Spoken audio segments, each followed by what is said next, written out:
सियासत में कब क्या हो जाए कुछ कहा नहीं जा सकता।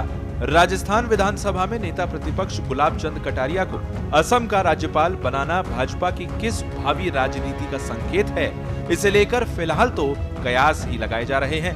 प्रदेश की राजनीति में वसुंधरा राजे के बाद कटारिया ही ऐसे नेता हैं जिनकी पहचान प्रदेश भर में है।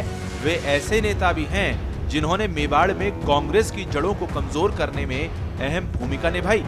लेकिन ऐसे वक्त में जब विधानसभा का बजट सत्र चल रहा हो, नेता प्रतिपक्ष के रूप में कटारिया की जगह अब कौन का सवाल भी पार्टी में चर्चा का विषय बन गया है। प्रदेश के कई राजनेताओं ने यूं तो मुख्यमंत्री, मंत्री और विधायक रहने के बाद राज्यपाल के पद को सुशोभित किया है, लेकिन कटारिया के इस मनोनयन को उनकी सक्रिय राजनीति से विदाई कहा जा रहा है।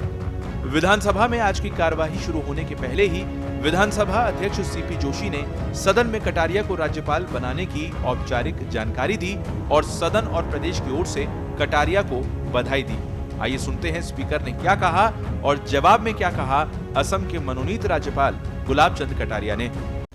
माननीय सदस्यगण, विधानसभा अध्यक्ष के रूप में मुझे आप सबको ये सूचित करते हुए बहुत प्रसन्नता है कि विधानसभा के प्रतिपक्ष के नेता माननीय गुलाब चंद जी कटारिया को राज्यपाल मनोनीत किया। मैं सदन की तरफ से, अपनी तरफ से और राजस्थान की पूर्ण सभी जनता की तरफ से शुभकामनाएं देता हूं और आशा करता हूं कि माननीय कटारिया जी अपनी संवैधानिक मर्यादा को उसी गौरवपूर्ण परिणामों से निर्वहन करेंगे जैसा एक जनप्रतिनिधि के रूप में अभी तक निर्वहन करते रहे। माननीय कटारिया जी का स्वागत हम जब गवर्नर सब वहाँ ज्वाइन करके आ जाएंगे तब सदन में हम इनका स्वागत करेंगे। पर मैं अपने आप को गौरवान्वित इसलिए अनुभव करता हूँ कि शायद मैं बिरला ही विधानसभा का अध्यक्ष हूँगा।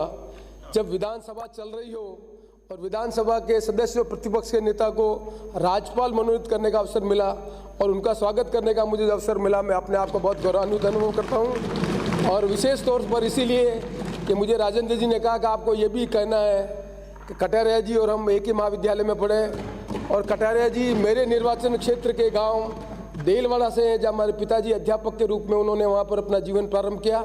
इसलिए मुझे बहुत प्रसन्नता है कि ये अवसर मुझे मिला। इसलिए मैं व्यक्तिगत तौर पर भी मैं बहुत बहुत आपको शुभकामनाएं देता हूं और आशा करते हैं कि हम सब सदन में इसी तरह से अपने सदस्यों को गौरवान्वित होकर हम सबको आप दोबारा यहाँ पर एक राज्यपाल के रूप में स्वागत करने का अवसर देंगे।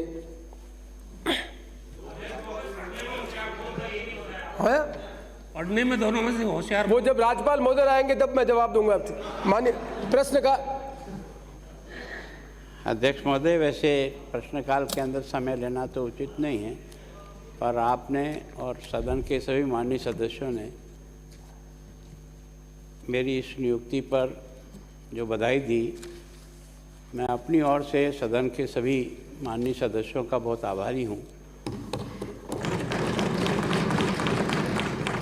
और आप सबको, राजस्थान की जनता को विश्वास दिलाता हूँ कि राजस्थान के प्रतिनिधि के रूप में जो संवैधानिक मर्यादाएं हैं उनमें रहते हुए मैं अपने काम को अंजाम देने का प्रयास करूंगा और आप सबका सम्मान बना रहे ये प्रतिक्षण में अपने जीवन में उसका पालन करूंगा। आप सबका बहुत। वैसे तो कहा यह जा रहा है कि कटारिया को राज्यपाल बनाकर पार्टी आलाकमान ने राजस्थान बीजेपी में नई पीढ़ी के नेताओं को आगे लाने का काम शुरू कर दिया है। इसीलिए 70 की उम्र पार कर चुके मौजूदा विधायक भी अब मार्गदर्शक मंडल में शामिल हो जाएं तो कोई अचरज नहीं। ऐसे में पार्टी के स्थापित नेताओं की जगह मिलने की उम्मीद में युवा नेताओं की भागदौड़ भी शुरू होना तय है। यूं तो नए नेता प्रतिपक्ष के रूप में वरिष्ठ नेताओं का नाम ही सबसे आगे है।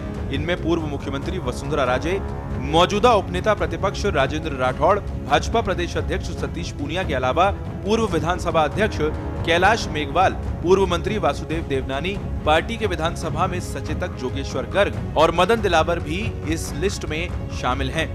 हालांकि बढ़ती उम्र आगे आई तो सिर्फ सतीश पूनिया, ज्ञानचंद पारक और मदन दिलावर सरीखे नाम ही बचते हैं। नेता प्रतिपक्ष की दौड़ के लिए भाजपा के अंदरूनी कई गुट सक्रिय हो गए हैं। माना यही जा रहा है कि जिस गुट का नेता प्रतिपक्ष बनेगा उसे आने वाले विधानसभा चुनाव में भी फायदा होगा।